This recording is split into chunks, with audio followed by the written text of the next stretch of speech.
Hello guys, welcome to my YouTube channel.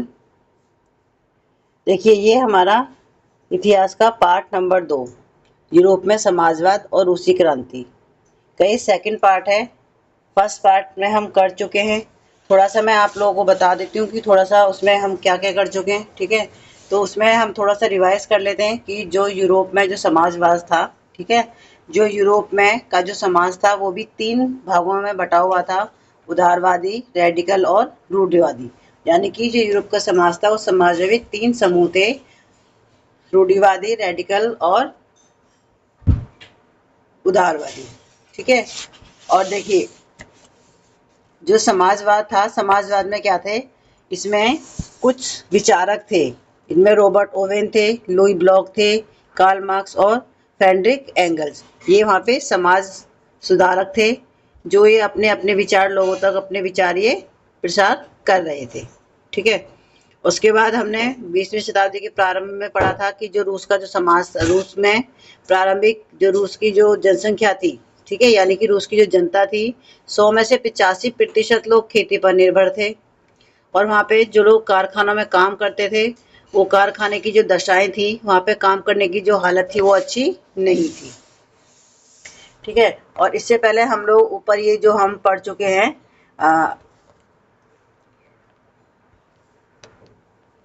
खूनी रविवार की घटना, ये हम पढ़ चुके हैं। एक बार मैं आपको बता देती हूँ। जो खूनी रविवार की घटना है, वहाँ पे क्या था, पादरी गोपान थे, ठीक है, उन्होंने मजदूरों के जुलूस का नेतृत्व किया था और उन्होंने जो जार के महल में जो सैनिक थे वहाँ पे उन्होंने हमला बोल दिया था। और इस घटना में 100 से ज़्यादा मजदूर मारे गए थे और लगभग 300 लोग जो है वो घायल हो गए थे। ठीक है, तो क्योंकि वो जो दिन था वो रविवार का दिन था, इसीलिए इतिहास में इस घटना को खूनी रविवार के नाम से भी जाना जाता है। ठीक है, आज हम यहाँ से आगे शुरुआत करते हैं, प्रथम विश्व युद्ध और रूसी साम्राज्य। जो मेरे चैनल पे नए हैं वो प्लीज़ मेरे चैनल को लाइक और सब्सक्राइब जरूर करें, साथ में शेयर भी करना ना भूलें, ताकि और बच्चों की भी इसमें हेल्प हो सके। देखिए, हम बात करते हैं प्रथम विश्व युद्ध की। जो प्रथम विश्व युद्ध था, प्रथम विश्व युद्ध 1914 से 1918 तक में ही चला था। और ये 2 गुटों के बीच, आप ये लगा लीजिए जैसे 2 पार्टियां होती हैं, वैसे ही 2 प्रमुख गुटों के बीच में जो प्रथम विश्व युद्ध था ये चला था। इसमें एक थी आपकी मित्र शक्तियां और दूसरी थी इसमें केंद्रीय शक्तियां। जैसे बहुत बार बच्चों से मैप में भी पूछा जाता है कि मित्र शक्तियां कौन सी थी या केंद्रीय शक्तियां कौन सी थी, या एमसीक्यू में एक एक नंबर के क्वेश्चन में भी ये पूछ लिया जाता है। ठीक है, तो इसमें जो मित्र शक्तियां थी, ठीक है, यानी कि जो मित्र राष्ट्र थे, उसमें फ्रांस, ब्रिटेन और रूस। देखिए, कई बार ना इनको याद करने में बड़ी दिक्कत होती है, तो हम इसको एफ बी आर का मतलब फ्रांस, ब्रिटेन और रूस, एफ बी आर करके आप याद करेंगे तो बहुत आसानी से आपको याद हो जाएगा कि ये मित्र शक्तियां थी। एफ बी आर मित्र शक्तियां थी। एफ से देखो आप फ्रेंड भी याद कर सकते हो, ब्रिटेन भी याद कर सकते हो, रूस भी याद कर सकते हो। फ्रांस, ब्रिटेन और रूस, ये हमारी मित्र शक्तियां थी। और दूसरा था वो आपकी केंद्रीय शक्तियां, सेंट्रल अलायंस थी। उसमें थे यार जर्मनी, ऑस्ट्रिया और तुर्की। इसको आप अगर शॉर्ट फॉर्म में आपको उसको याद करना है तो आप जेट से याद कर सकेंगे। जेट, जैसे जर्मनी, ए से ऑस्ट्रिया और टी से तुर्की। तो आपको आराम से ये जो देश है ये याद हो जाएंगे कि सेंट्रल शक्तियां में जेट सेंट्रल शक्तियां थी, जर्मनी, ऑस्ट्रिया और तुर्की। और फ्रांस में, और उसमें मित्र शक्तियों में F B R, France, Britain और रूस। ठीक है, देखिए, इस युद्ध को शुरू शुरू में रूसियों का तो काफी समर्थन मिला, जनता ने जार का साथ दिया। लेकिन जैसे जैसे युद्ध लंबा खिंचता गया, जार ने ड्यूमा में मौजूद मुख्य पार्टियों से सलाह लेना छोड़ दिया। ड्यूमा एक देखिए संसद थी, जो रूस की जो संसद थी उसको ड्यूमा बोला जाता था। उसके प्रति जन समर्थन कम होने लगा। जर्मनी विरोधी भावनाएं दिनों दिन बलवती होने लगी। जर्मनी विरोधी भावनाओं के कारण ही लोगों ने सेंट पीटर्सबर्ग का नाम बदलकर पेट्रोग्राद रख दिया। यहाँ से भी एक नंबर का क्वेश्चन बन सकता है कि जो सेंट पीटर्सबर्ग था उसका नाम क्या रखा गया था, उसका नाम रखा गया था पेट्रोग्राद। ठीक है, क्योंकि जो सेंट पीटर्सबर्ग था ये जर्मन नाम था। सेंट पीटर्सबर्ग क्या नाम था, ये जर्मन नाम था। और जारीना, जारीना ये जार की पत्नी थी। ठीक है, महारानी को क्या बोला जाता वहाँ, जारीना। अलेक्सांद्रा के जर्मन मूल का होने और उसके घटिया सलाहकारों, खास तौर से रासपुतिन नामक एक सन्यासी ने राजशाही को और लोकप्रिय बना दिया। ये यहाँ से डीएसएस में भी क्वेश्चन पूछा था कि रासपुतिन कौन था। रासपुतिन एक ये सन्यासी था, ठीक है, जिसने जो राजशाही थी उसको भी क्या बना दिया था, अलोकप्रिय बना दिया। प्रथम विश्व युद्ध के पूर्वी मोर्चे पर चल रही लड़ाई पश्चिमी मोर्चे की लड़ाई से भिन्न थी। पश्चिमी सैनिक पूर्वी फ्रांस की सीमा पर बनी खाइयों से लड़ रहे थे, जबकि पूर्वी मोर्चे पर सेना ने काफी बड़ा फासला तय कर लिया था। इस मोर्चे पर बहुत सारे सैनिक मौत के मुंह में जा चुके थे। सेना की पराजय ने रूसियों का मनोबल तोड़ दिया। 1914 से 1916 के बीच जर्मन और ऑस्ट्रिया में रूसी सेनाओं को भारी पराजय झेलनी पड़ी। 1917 तक 70 लाख लोग मारे जा चुके थे। पीछे हटती रूसी सेनाओं ने रास्ते में पड़ने वाले फसलों और इमारतों को भी नष्ट कर डाला, ताकि दुश्मन की सेना वहां टिक ही न सके। फसलों और इमारतों के विनाश से रूस में 30 लाख से ज्यादा लोग शरणार्थी हो गए। इन हालात ने सरकार और जार दोनों को अलोकप्रिय बना दिया। सिपाही भी युद्ध से तंग आ चुके थे, अब वे लड़ना नहीं चाहते थे। आप खुद देखिए कि जब इतना लंबे समय तक युद्ध चलेगा तो कौन लड़ना चाहेगा, ठीक है। देखिए ये चित्र दिखा रखा है। इस चित्र में प्रथम विश्व युद्ध में जो रूसी सिपाही थे उनको दिखा रखा है, और जो रूसी सेना थी, ठीक है, रूसी सेना को रूसी स्टीम रोलर कहा जाता था, ठीक है। यहाँ से एमसीक्यू बन सकता है कि जो रूसी सेना थी उसको क्या कहा जाता है, तो उसको रूसी स्टीम रोलर कहा जाता है। या ये भी पूछ सकते हैं कि स्टीम रोलर क्या था, तो ये स्टीम रोलर क्या था, ये रूसी सेना थी, ठीक है। और ये रूसी सेना थी, ये दुनिया की सबसे बड़ी सशस्त्र सेना थी, ठीक है। देखिए कोई भी लड़ाई होती है, उस लड़ाई से हर जगह हर चीज पे बहुत बुरा प्रभाव पड़ता है, ठीक है। तो युद्ध से लोगों उद्योगों पर भी बुरा असर पड़ा। रूस के अपने उद्योग तो वैसे भी बहुत कम थे, अब तो बाहर से मिलने वाली आपूर्ति भी बंद हो गई, क्योंकि बाल्टिक समुद्र में जिस रास्ते से विदेशी औद्योगिक सामान आते थे उस पर जर्मनी का कब्जा हो चुका था। यूरोप के बाकी देशों के मुकाबले रूस के औद्योगिक उपकरण ज्यादा तेजी से बेकार होने लगे। 1916 तक रेलवे लाइनें टूटने लगी। अच्छी सेहत वाले मर्दों को युद्ध में झोंक दिया गया। देश भर में मजदूरों की कमी पड़ने लगी और जरूरी सामान बनाने वाली छोटी छोटी वर्कशॉप ठप होने लगी। ज्यादातर अनाज सैनिकों का पेट भरने के लिए मोर्चों पर भेजा जाने लगा। शहरों में रहने वालों के लिए रोटी और आटे की किल्लत पैदा हो गई। 1916 की सर्दियों में रोटी की दुकानों पर अक्सर दंगे होने लगे। अब हम पढ़ते हैं कि पेट्रोग्राद में फरवरी क्रांति। 1917 की सर्दियों में राजधानी पेट्रोग्राद की हालत बहुत खराब थी। ऐसा लगता था मानो जनता में मौजूद विभिन्नताओं को ध्यान में रखकर ही शहर की जो बनावट है वो तय की गई। मजदूरों के क्वार्टर और कारखाने नेवा नदी के बाएं तट पर थे, ठीक है। यानी कि मजदूरों के कारखाने और क्वार्टर कहाँ पर थे, एक नदी है, नदी के नाम है नेवा, उसके दाएं तट पर थे। बाएं किनारे पर फैशनेबल इलाके, विंटर पैलेस और सरकारी इमारतें थी। जिस महल में ड्यूमा की बैठक होती थी वह भी इसी तरफ था। फरवरी में मजदूरों के इलाके में खाद्य पदार्थों की भारी कमी पैदा हो गई। उस साल ठंड भी बहुत ज्यादा पड़ी थी।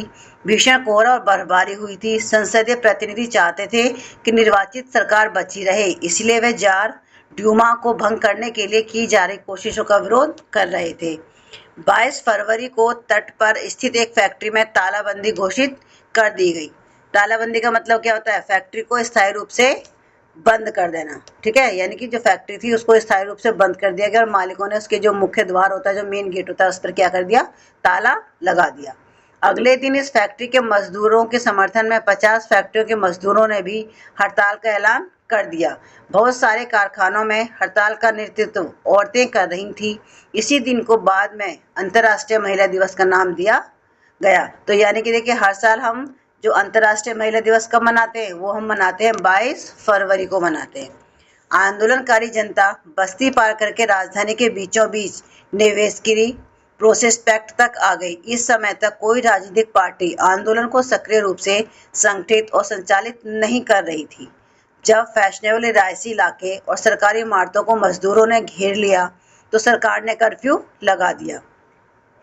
शाम तक प्रदर्शनकारी तितर बितर हो गए, लेकिन 24 और 25 को वह फिर इकट्ठा होने लगे। सरकार ने उन पर नजर रखने के लिए घुड़सवार सैनिकों और पुलिस को तैनात कर दिया।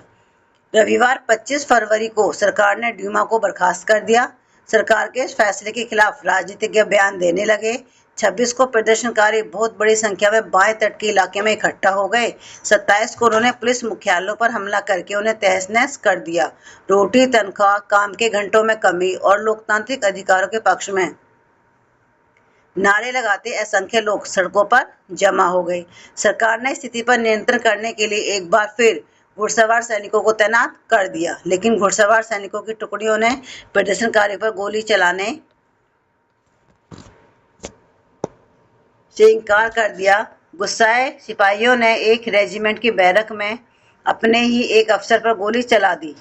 3 दूसरी रेजिमेंटों ने भी बगावत कर दी और हड़ताल मजदूरों के साथ आ मिले। उस शाम को सिपाही और मजदूर एक सोवियत या परिषद का गठन करने के लिए इसी इमारत में जमा हुए जहां तक ड्यूमा की बैठक हुआ करती थी। यहीं से पेट्रोग्राद सोवियत का जन्म हुआ। ठीक है। अगले दिन प्रतिनिधिमंडल जार से मिलने गया। सैनिक कमांडरों ने उसे सलाह दी कि वह राजगद्दी छोड़ दे। उसने कमांडरों की बात मान ली और 2 मार्च को गद्दी छोड़ दी। सोवियत और ड्यूमा के नेताओं ने देश का शासन चलाने के लिए एक अंतरिम सरकार बना ली।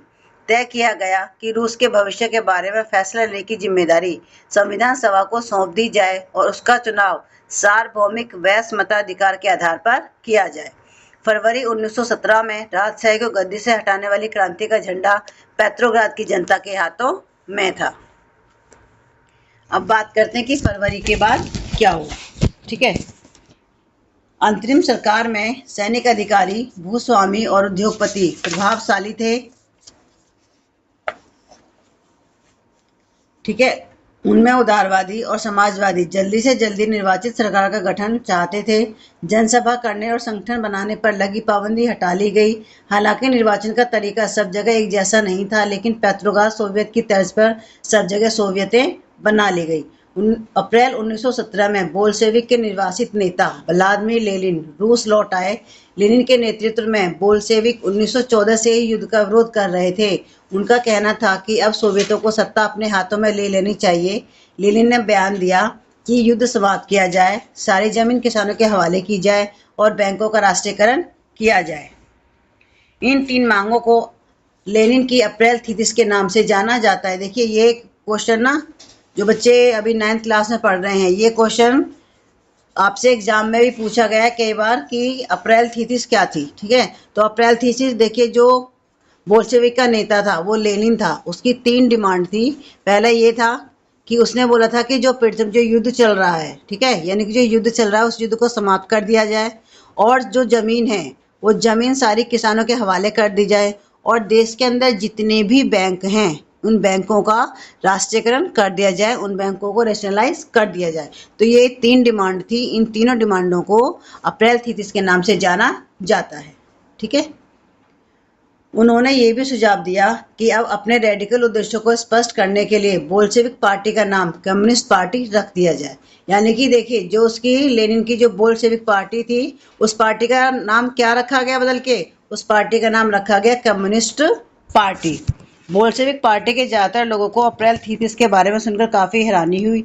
उन्हें लगता था कि अभी समाजवादी क्रांति के लिए सही वक्त नहीं आया है, इसलिए फिलहाल अंतरिम सरकार को ही समर्थन दिया जाना चाहिए। लेकिन अगले कुछ महीनों की घटनाओं ने उनकी सोच बदल दी। गर्मियों में मजदूर आंदोलन और फैल गया, इसलिए इलाकों में फैक्ट्री कमेटियां बनाई गईं। इन कमेटियों के माध्यम से मजदूर फैक्ट्री चलाने के मालिकों के तौर तरीकों पर सवाल खड़े करने लगे। ट्रेड यूनियनों की तादाद बढ़ने लगी। सेना में सिपाहियों की समितियां बनने लगी। जून में लगभग 500 सोवियतों ने अखिल रूसी सोवियत कांग्रेस में अपने प्रतिनिधि भेजे। जैसे जैसे अंतरिम सरकार की ताकत कमजोर होने लगी और बोल्शेविकों का प्रभाव बढ़ने लगा, सरकार असंतोष को दबाने के लिए सख्त कदम उठाने लगी। सरकार ने फैक्ट्रियां चलाने की मजदूरों द्वारा की जा रही कोशिशों को रोकना और मजदूरों के नेताओं को गिरफ्तार करना शुरू कर दिया।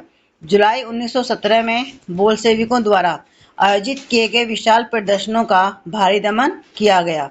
बहुत सारे बोल्शेविक नेताओं को छिपना या भागना पड़ा। गांवों में किसान और उनके समाजवादी क्रांतिकारी नेता भूमि पुनर्वितरण के लिए दबाव डालने लगे। इस काम के लिए भूमि समितियां बना दी गईं। सामाजिक क्रांतियों से प्रेरणा और प्रोत्साहन लेते हुए जुलाई से सितंबर के बीच किसान ने बहुत सारी जमीन पर कब्जा कर लिया। 1917 की अक्टूबर क्रांति। जैसे जैसे अंतरिम सरकार और बोल्शेविकों के बीच टकराव बढ़ता गया, लेनिन को अंतरिम सरकार द्वारा तानाशाही सौंप देने की आशंका दिखाई देने लगी। सितंबर में उन्होंने सरकार के खिलाफ विद्रोह के बारे में चर्चा शुरू कर दी। सेना और फैक्ट्री सोवियतों में मजदूर बोल्शेविकों को इकट्ठा किया गया। 16 अक्टूबर 1917 को लेनिन ने पेट्रोग्राद सोवियत और बोल्शेविक पार्टी को सत्ता पर कब्जा करने के लिए राजी कर लिया। सत्ता पर कब्जे के लिए लियान ट्रटस्की के नेतृत्व में सोवियत की ओर से एक सैनिक क्रांतिकारी समिति का गठन किया गया। इस बात का खुलासा नहीं किया गया कि योजना को किस दिन लागू किया जाएगा।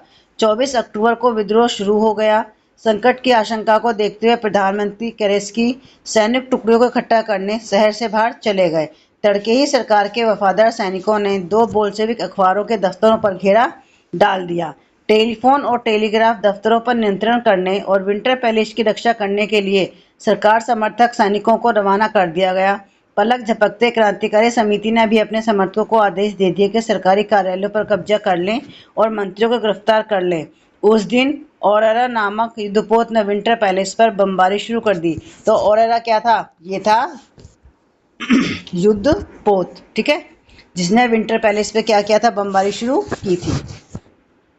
पेट्रोग्राद में अखिल रूसी सोवियत कांग्रेस की बैठक हुई, जिसमें बहुमत ने बोल्शेविकों की कार्रवाई का समर्थन किया। अन्य शहरों में बगावतें होने लगी। दोनों तरफ से जमकर गोलीबारी हुई, खास तौर से मॉस्को में। लेकिन दिसंबर तक मॉस्को पेट्रोग्राद इलाके पर बोल्शेविक का नियंत्रण स्थापित हो चुका था। अब हम बात करते हैं कि अक्टूबर के बाद क्या बदला। बोल्शेविक निजी संपत्ति की व्यवस्था के पूरी तरह खिलाफ थे, ठीक है। तो ज़्यादातर उद्योगों और बैंकों का नवंबर 1917 में ही राष्ट्रीयकरण किया जा चुका था। उनका स्वामित्व और प्रबंधन सरकार के नियंत्रण में आ चुका था। जमीन को सामाजिक संपत्ति घोषित कर दिया गया।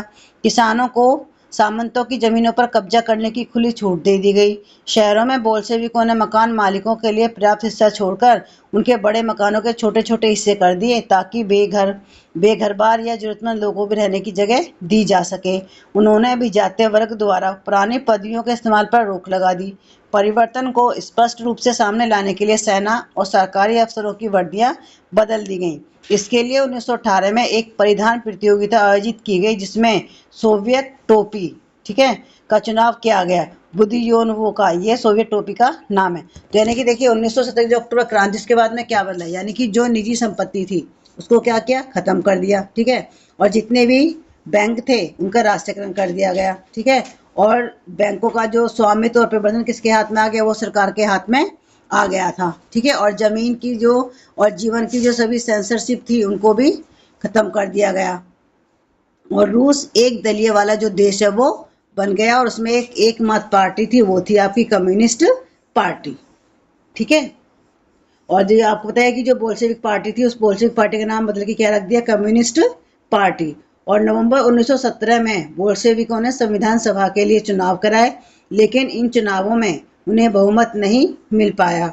जनवरी 1918 में असेंबली ने बोल्शेविकों के प्रस्ताव को खारिज कर दिया और लेनिन ने असेंबली को बर्खास्त कर दिया। बोल्शेविक पार्टी अखिल रूसी सोवियत कांग्रेस के लिए होने वाले चुनावों में हिस्सा लेने वाली एकमात्र पार्टी रह गई। अखिल रूसी सोवियत कांग्रेस को अब देश की संसद का दर्जा दे दिया गया। रूस एक दलीय राजनीतिक व्यवस्था वाला देश बन गया, यानी कि जो रूस है, रूस में पहले कई पार्टियां थी, लेकिन बाद में सिर्फ एक दलीय राजनीति वाला देश बन गया, और उस पार्टी का नाम क्या था? रूसी सोवियत कांग्रेस, ठीक है।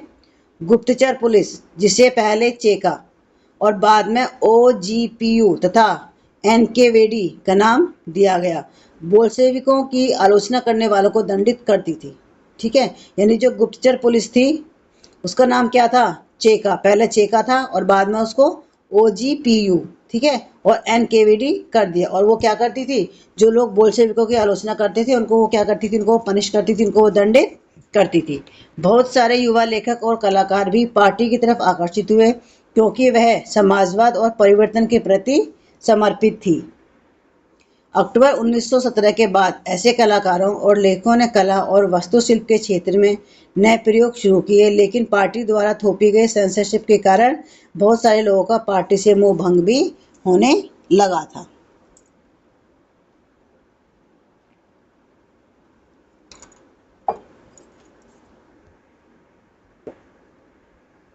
अब बात करते हैं गृह युद्ध। देखिए, जब बोल्शेविकों ने जमीन के पुनर्वितरण का आदेश दिया तो रूसी सेना टूटने लगी। ज्यादातर सिपाही किसान थे, वे भूमि पुनर्वितरण के लिए घर लौटना चाहते थे, इसलिए सेना छोड़कर जाने लगे। गैर बोल्शेविक समाजवादियों, उदारवादियों और राजशाहिकों के समर्थकों ने बोल्शेविक विद्रोह की निंदा की। उनके नेता दक्षिण रूस में इकट्ठा होकर बोल्शेविक रेड्स से लड़ने के लिए टुकड़ियां संगठित करने लगे। 1918 और 1919 में रूसी साम्राज्य के ज्यादातर हिस्सों पर सामाजिक क्रांतिकारियों, ग्रीन्स और जार समर्थकों व्हाइट्स का ही नियंत्रण रहा। उन्हें फ्रांसीसी, अमेरिकी, ब्रिटिश और जापान टुकड़ों का भी समर्थन मिल रहा था। ये सभी शक्तियां रूस में समाजवाद को फलते फूलते नहीं देखना चाहती थीं। इन टुकड़ियों और बोल्शेविकों के बीच चले गृह युद्ध के दौरान लूटमार, डकैती और भुखमरी जैसी बड़ी समस्याएं पैमाने पर फैल गईं। व्हाइट्स में जो निजी संपत्ति के हिमायती थे, उन्होंने जमीन पर कब्जा करने वाले किसानों के खिलाफ काफी सख्त रवैया अपनाया। उनकी इन हरकतों के कारण तो गैर बोल्शेविकों के प्रति जनसमर्थन और भी तेजी से घटने लगा। जनवरी 1920 तक भूतपूर्व रूसी साम्राज्य के ज्यादातर हिस्सों पर बोल्शेविकों का नियंत्रण कायम हो चुका था। उन्हें गैर रूसी राष्ट्रवादियों और मुस्लिम जदीदियों की मदद से यह कामयाबी मिली थी। जहां रूसी उपनिवेशवाद ही बोल्शेविक विचारधारा के अनुयायी बन गए थे, वहां यह मदद काम नहीं आ सकी। मध्य एशिया स्थित खीवा में बोल्शेविक उपनिवेशिकों ने समाजवाद की रक्षा के नाम पर स्थानीय राष्ट्रवादियों का बड़े पैमाने पर कत्लेआम किया। ऐसे हालात में बहुत सारे लोगों को यह समझ में नहीं आ रहा था कि बोल्शेविक सरकार क्या चाहती है। आंशिक रूप से इस समस्या से निपटने के लिए ज्यादातर गैर रूसी राष्ट्रीयताओं को सोवियत संघ यूएसएसआर दिसंबर 1922 में रूसी साम्राज्य में से बोल्शेविकों द्वारा स्थापित किया गया। राज्य के अंतर्गत राजनीतिक स्वायत्तता दे दी गई, लेकिन क्योंकि बोल्शेविकों ने स्थानीय सरकारों पर कई अलोकप्रिय और सख्त नीतियां जैसे घुमंतुवाद की रोकथाम की कड़ी कोशिशें थोप दी थी, इसलिए विभिन्न राष्ट्रीयताओं का विश्वास जीतने का प्रयास आंशिक रूप से ही सफल हो पाए। समाजवादी समाज का निर्माण। देखिए, जो गृह युद्ध था, ठीक है, इस गृह युद्ध से क्या हुआ था। देखिए, जो यानी कि जो पूरा जो रूस था वो 3 समूह में बट गया था। बोल्शेविक रेड्स, समाजवादी कार्यकर्ता ग्रीन्स और जार समर्थक व्हाइट्स। ठीक है, इन तीनों ही समूहों के बीच में गृह युद्ध छिड़ गया था और जो ग्रीन्स और व्हाइट्स को फ्रांस, अमेरिका, ब्रिटेन और जापान का समर्थन मिल रहा था। ठीक है, और गृह युद्ध के दौरान लूटमार, डकैती और भुखमरी जैसी जो समस्याएं वो बड़े पैमाने पर फैल गई थी। ठीक है, अब समाजवादी समाज का निर्माण। गृह युद्ध के दौरान बोल्शेविकों ने उद्योगों और बैंकों के राष्ट्रीयकरण को जारी रखा। उन्होंने किसानों को उस जमीन पर खेती की छूट दे दी जिसका समाजीकरण किया जा चुका था। जब किए गए खेतों का इस्तेमाल बोल्शेविक यह दिखाने के लिए करते थे कि सामूहिकता क्या होती है। शासन के लिए केंद्रीकृत नियोजन की व्यवस्था लागू की गई। अफसर इस बात का हिसाब लगाते थे कि अर्थव्यवस्था किस तरह काम कर सकती है। इस आधार पर वे 5 साल के लिए लक्ष्य तय कर देते थे। इसी आधार पर उन्होंने पंचवर्षीय योजनाएं बनानी शुरू की। पहली 2 योजनाओं 1927, 1932, 1933, 1938 के दौरान औद्योगिक विकास को बढ़ावा देने के लिए सरकार ने सभी तरह की कीमतें स्थिर कर दी। केंद्रीयकृत नियोजन से आर्थिक विकास को काफी गति मिली। औद्योगिक उत्पादन बढ़ने लगा। 1929 से 1933 के बीच तेल, कोयले और स्टील के उत्पादन में 100% वृद्धि हुई। नए नए औद्योगिक शहर अस्तित्व में आए, मगर तेज निर्माण कार्यों के दबाव में कार्य स्थितियां खराब होने लगी। मैग्निटोगोर्स्क शहर में एक स्टील संयंत्र का निर्माण कार्य 3 साल के भीतर पूरा कर लिया गया। इस दौरान मजदूरों की बड़ी सख्त जिंदगी गुजारनी पड़ी। इसका नतीजा ये हुआ कि पहले ही साल में 550 बार काम रुका। रिहायशी क्वार्टरों में जाड़ों में शौचालय जाने के लिए 40 डिग्री तक तापमान पर लोग चौथी मंजिल से उतरकर सड़क के पार दौड़ कर जाते थे। एक विस्तारित शिक्षा व्यवस्था विकसित की गई और फैक्ट्री कामगारों एवं किसानों को विश्वविद्यालय में दाखिला दिलाने के लिए खास इंतजाम किए गए। महिला कामगारों के बच्चों के लिए फैक्ट्रियों में बालवाड़ियां खोल दी गईं।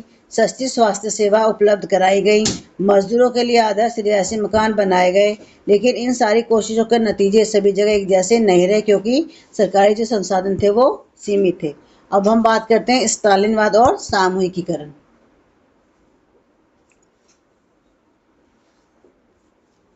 नियोजित अर्थव्यवस्था का शुरुआती दौर खेती के सामूहिकरण से पैदा हुई तबाही से जुड़ा था। 1927-28 के आसपास रूस के शहरों में अनाज का भारी संकट पैदा हो गया था। सरकार ने अनाज की कीमतें तय कर दी। उससे ज़्यादा कीमत पर कोई अनाज नहीं बेच सकता था, लेकिन किसान उस कीमत पर सरकार को अनाज बेचने के लिए तैयार नहीं थे। लेनिन के बाद पार्टी की कमान संभाला स्टालिन ने स्थिति से निपटने के लिए कड़े कदम उठाए। उन्हें लगता था कि अमीर किसानों और व्यापारी कीमत बढ़ने की उम्मीद में अनाज नहीं बेच रहे हैं। स्थिति पर काबू पाने के लिए सट्टेबाजी पर अंकुश लगाना और व्यापारियों के पास जमा अनाज को जब्त करना जरूरी था। 1928 में पार्टी के सदस्यों ने अनाज उत्पादक इलाकों का दौरा किया। उन्होंने किसानों से जबरन अनाज खरीदा और कुलकों के ठिकानों पर छापे मारे। रूस में संपन्न किसानों को कुलक कहा जाता है। ये क्वेश्चन बहुत बार पूछा है कि कुलक किसे कहते हैं। यानी कि जो रूस में जो संपन्न किसान थे, यानी कि जिनके पास पैसा था। संपन्न का मतलब क्या, जिनके पास में पैसा है, जो अमीर हैं, ठीक है। तो यानी कि जो संपन्न किसान थे, रूस में संपन्न किसानों को क्या बोला जाता था, कुलक बोला जाता था। इसके बाद भी अनाज की कमी बनी रही तो खेतों का सामूहिकरण करने का फैसला किया गया। इस फैसले के पक्ष में एक तर्क दिया गया कि अनाज की कमी है, इसलिए खेत बहुत छोटे छोटे हैं। 1917 के बाद जमीन किसानों को सौंप दी गई। फलस्वरूप ज़्यादातर किसानों के पास छोटे खेत थे जिनका आधुनिकीकरण नहीं किया जा सकता था। आधुनिक खेत विकसित करने और उन पर मशीनों की सहायता से औद्योगिक खेती करने के लिए कुलकों का सफाया करना, किसानों से जमीन छीनना और राज नियंत्रित यानी सरकारी नियंत्रण वाले विशालकाय खेत बनाना जरूरी माना गया। इसी के बाद स्टालिन का सामूहिकरण कार्यक्रम शुरू हुआ। 1929 से पार्टी ने सभी किसानों को सामूहिक खेतों में काम करने वाले, यानी कि जो सामूहिक खेत, यानी जो लोग समूह में जो काम करते थे, यानी कि जो किसान समूह में काम करते थे, उनको रूस में कोलखोज बोला जाता था। ठीक है, कोलखोज थे तो किसानों का जो समूह था, यानी कि जो किसान ग्रुप में रह के काम करते थे, ग्रुप में रह के खेती करते थे, उनको क्या बोला जाता, कोलखोज बोला जाता था। ज्यादातर जमीन और साजो सामान सामूहिक खेतों के स्वामित्व में सौंप दिए गए। सभी किसान सामूहिक खेतों पर काम करते थे और कोलखोज के मुनाफों को सभी किसानों के बीच बांट दिया जाता था। इस फैसले से गुस्साए किसानों ने सरकार का विरोध किया और वे अपने जानवरों को खत्म करने लगे। 1929 से 1931 के बीच मवेशियों की संख्या में 1/3 कमी आ गई। सामूहिकरण का विरोध करने वालों को सख्त सजा दी जाती थी। बहुत सारे लोगों का निर्वासन या देश निकाला दे दिया गया। सामूहिकरण का विरोध करने वाले किसानों का कहना था कि वे न तो अमीर हैं, न ही समाजवाद के विरोधी हैं। वे बस विभिन्न कारणों से सामूहिक खेतों पर काम नहीं करना चाहते थे। स्टालिन सरकार ने सीमित स्तर पर स्वतंत्र किसानों की व्यवस्था भी जारी रहने दी, लेकिन ऐसे किसानों को कोई खास मदद नहीं दी जाती थी। सामूहिकरण के बावजूद उत्पादन में नाटकीय वृद्धि नहीं हुई, बल्कि 1930-33 की खराब फसल के बाद तो सोवियत इतिहास का सबसे बड़ा अकाल पड़ा, जिसमें 40 लाख से ज़्यादा लोग मारे गए। पार्टी में भी बहुत सारे लोग नियोजित अर्थव्यवस्था के अंतर्गत औद्योगिक उत्पादन में पैदा हो रहे भ्रम और सामूहिकरण के प्रयासों की आलोचना करने लगे थे। स्टालिन और उसके सहयोगियों ने ऐसे आलोचकों पर समाजवाद के खिलाफ साजिश रचने का आरोप लगाया। देश भर में बहुत सारे लोगों पर इसी तरह के आरोप लगाए गए और 1939 तक आते आते 20 लाख से ज़्यादा लोगों को या तो जेलों में या श्रम शिविरों में भेज दिया गया।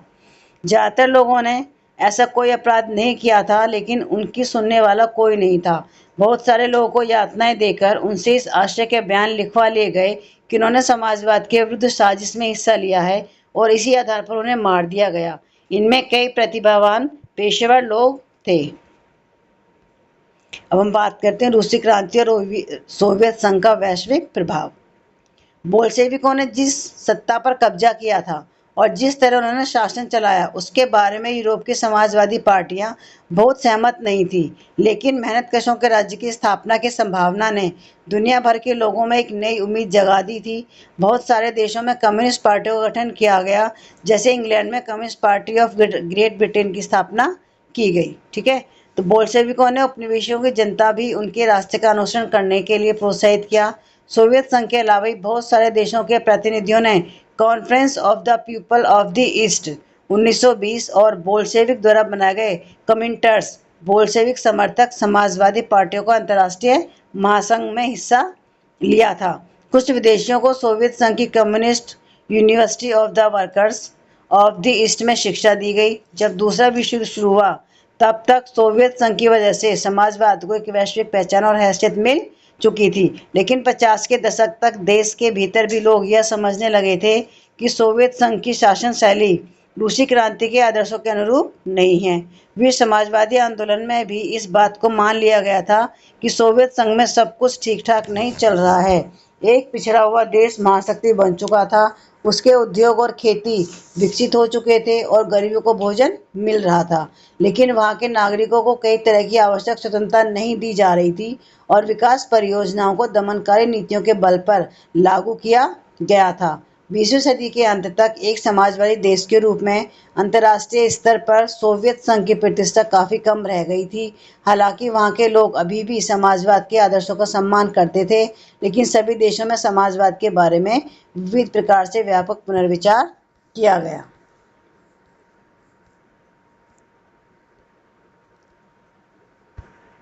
चलिए, ये हमारा चैप्टर कंप्लीट होता है, ठीक है। और ये जो आपका ये जो चैप्टर है, ये चैप्टर आप किसी भी तरह का कोई भी एग्ज़ाम दे रहे हैं, ठीक है, ये सभी तरह के एग्ज़ाम के लिए बिल्कुल इम्पोर्टेंट है, इक्वली इम्पोर्टेंट है। चाहे आप DSS भी दीजिए या आप कोई भी एग्ज़ाम दीजिए या आप स्कूल में भी पढ़ते हैं, सबके लिए ये जो चैप्टर है बहुत इम्पोर्टेंट है, ठीक है, क्योंकि इसमें से बहुत सारे क्वेश्चन बनते हैं और इसमें से जो बच्चे TGT SST की तैयारी कर रहे हैं उनके लिए तो बहुत ही ज़्यादा इम्पोर्टेंट ये चैप्टर है, क्योंकि आपको पता है कि SST का जो पेपर है वो NCERT में से ही आता है, ठीक है। तो कोई भी आप पेपर दीजिए, तैयारी आपको NCERT में से ही करनी है, NCERT आपको पढ़नी ही पड़ेगी, ठीक है।